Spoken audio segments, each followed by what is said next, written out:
In the days of King Saul, the Israelites found themselves once again at war with the Philistines. The two armies were encamped on opposing hills in the valley of Elah, with the Israelites trembling at the sight of their enemy's champion, Goliath. This giant, over 9 feet tall, wore a bronze helmet and armor that weighed more than 100 pounds. His spear was like a weaver's beam, and his shield-bearer went before him. Every day for 40 days, Goliath would come forward and challenge the Israelites, shouting, "Choose a man and have him come down to me. If he is able to fight and kill me, we will become your subjects. But if I overcome him and kill him, you will become our subjects and serve us." 1 Samuel 17, 8-9. The Israelites were terrified, and no one dared to accept Goliath's challenge. Among those who heard the giant's taunts was a young shepherd named David, the youngest son of Jesse of Bethlehem. David had come to the battlefield to deliver food to his older brothers who were in Saul's army, and to bring back news of their welfare. As David listened to Goliath's words, he was filled with righteous indignation. "Who is this uncircumcised Philistine, that he should defy the armies of the living God?" David asked.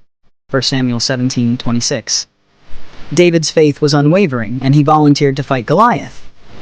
Brought before King Saul, David declared, "Let no one lose heart on account of this Philistine. Your servant will go and fight him." 1 Samuel 17:32. Saul was skeptical, pointing out David's youth and inexperience.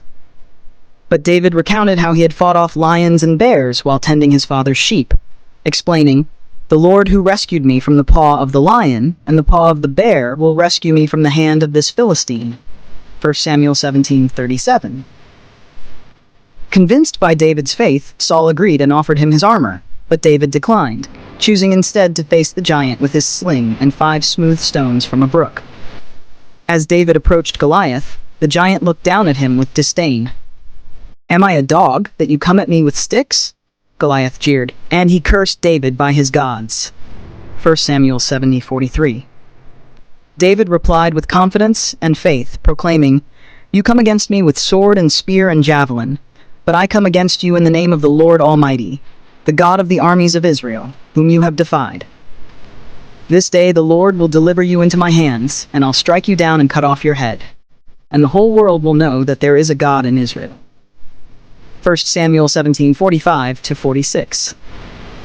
With those words, David ran toward Goliath. He reached into his bag, took out a stone, and slung it at the giant. The stone struck Goliath on the forehead, sinking into his skin, and he fell face down on the ground. 1 Samuel 17:49. David triumphed over the Philistine with a sling and a stone, and then he ran over, drew Goliath's own sword, and cut off his head. When the Philistines saw that their champion was dead, they turned and fled, and the Israelites pursued them, achieving a great victory. 1 Samuel 17, verse 50-52. David's victory over Goliath is a profound testament to the power of faith and how God can use anyone, no matter their status or experience, to fulfill his purposes. David, who was considered insignificant in the eyes of the world, was chosen by God because of his faith. This story teaches us that when we face our own giants, whether they are fears, doubts, or seemingly insurmountable challenges, we can overcome them by trusting in God. As David declared, "The battle is the Lord's." 1 Samuel 17:47. Through David's story, we are reminded that God often chooses the weak to demonstrate his strength. David, a young shepherd, was destined to become a king, proving that with faith, even the most daunting obstacles can be overcome. This narrative encourages us to rely on God's power and presence, knowing that with him, all things are possible. David's triumph remains a timeless reminder that true strength lies in faith and trust in God.